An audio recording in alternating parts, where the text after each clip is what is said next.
Hi, everyone. The story that I want to read today is called Silver Packages, an Appalachian Christmas Story by Cynthia Rylant, illustrated by Chris K. Sonpie. Silver Packages. This is one of my favorite Christmas stories. I love to read this to fifth graders every year.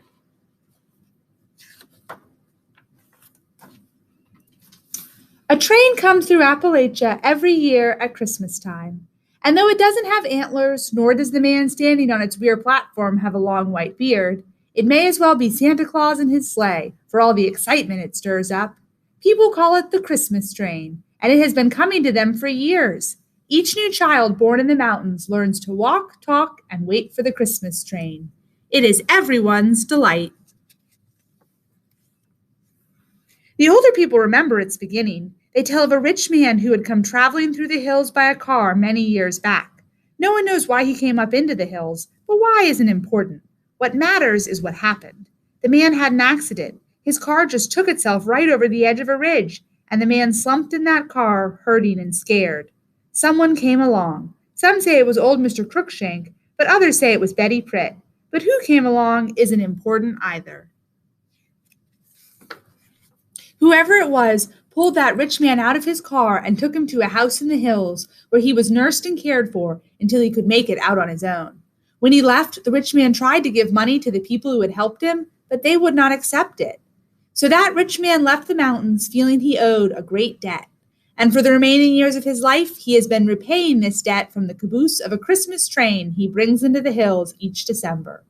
On the 23rd, everybody knows it, the train will slowly wind up and around the mountains, and on the platform of its caboose will stand the rich man in a blue wool coat.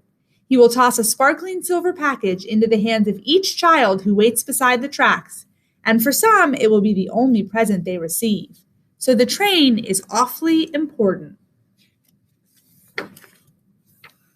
One year, a boy named Frankie stands beside those tracks and waits for the Christmas train. It is very cold, and a lot of snow has come down the night before. Frankie's shoes are thin, and his feet hurt badly from the cold. But he is determined to wait, even if his feet and all the rest of him become ice. Now, this particular boy wants a particular present. Not just any present tossed from the back of that train. A particular present. A doctor's kit. He's been waiting for it beside the tracks. The train comes through finally, noisy and steamy and scary. It is so big, but everyone loves to see it. And they cheer and clap, and some of the mothers even weep to see it coming. Frankie stands there at the tracks, praying for a doctor kit, till he sees the caboose slowly coming up. And when it is just past his nose, he shouts and waves and runs after the train, his icy feet aching. From the platform, the rich man in the wool coat sees him. "Merry Christmas," he calls, and he tosses into Frankie's hands a sparkling silver package. Frankie stops running. He is out of breath, so he can't yell a thank you. He can only hold tight to his gift and wave to the man on the train, disappearing into the mountains. Frankie carries his package home and puts his own name on it and sets it under the family Christmas tree. On Christmas morning, he opens it. It isn't a doctor's kit. It's a cowboy holster set and 3 pairs of thick red socks. Frankie looks at his mother and father and brothers and sisters and tries not to cry. He wears the socks all winter and plays with the cowboy set all year, but he dreams of a doctor kit. The next Christmas, Frankie waits again in the cold for the Christmas train. The socks still fit him, so his feet are warm, but his fingers are cold and hurting. He waits at the tracks and prays for a doctor kit.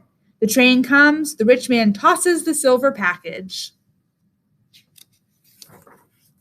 And on Christmas morning, Frankie opens it. No, it is a little police car with lights that really work, plus 2 pairs of brown mittens. Frankie doesn't cry.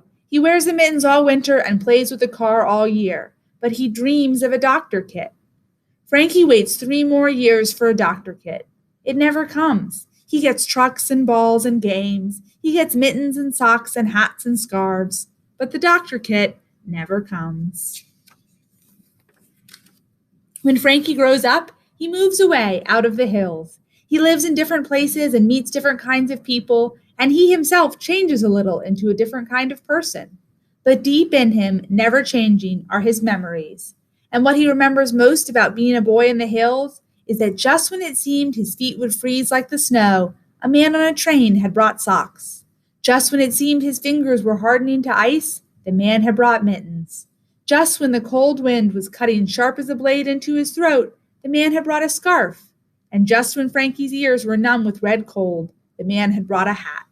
And Frankie remembers something about owing a debt. So a grown man who has been gone a long time moves back into those same mountains to live. His brothers and sisters are still there, waiting for him. He returns to the hills where he has grown up, and that winter, near Christmas, he stands at the tracks watching the children wait for the train. And it comes, as always. The grown man watches the steam engine move toward him, watches the caboose roll by him, and he nearly runs after that train. So strong are his memories, this grown man nearly runs after a silver package. But instead, he watches a little girl chase that caboose, watches a man in a wool coat toss her a sparkling silver package, watches the gift land near the little girl's feet, watches her running so fast that she trips on her silver package, watches her fall hard to the ground. The grown man does run now, but not for a train, not for a rich man in a wool coat, for a little girl. He picks her up, he wipes away her tears with a scarf from around his neck. He smiles at her. "It's okay, little one," he says easily. The train is disappearing into the trees. He meant to wave to the rich man, but there wasn't time. He picks up the silver package and puts it into the little girl's arms. "You'll be all right," he tells her. "I'll make sure." He pulls open his kit to look for a Band-Aid. "Name's Frank," he smiles. "I'm a doctor." The end. Don't you like that ending? He always wanted a doctor's kit. He wanted to be a doctor. Before he could do that, he needed to get what he needed. He needed to stay warm. He needed to be taken care of. And that allowed him to grow up to become a doctor. I love it.